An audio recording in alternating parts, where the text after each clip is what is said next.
Mari melihat cara pejuang Gaza memantau setiap pergerakan yang mencurigakan demi mengantisipasi penyusup militer Israel. Rekamannya ramai beredar di media sosial Telegram pada Jumat 3 Mei 2024.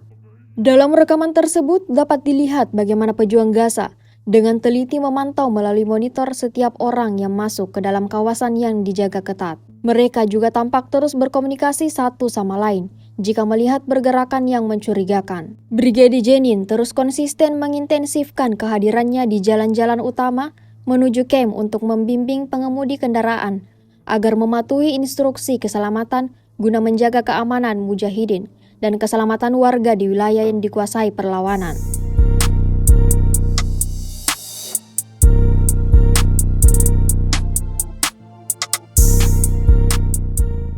Download Tribun X sekarang, menghadirkan lokal menjadi Indonesia.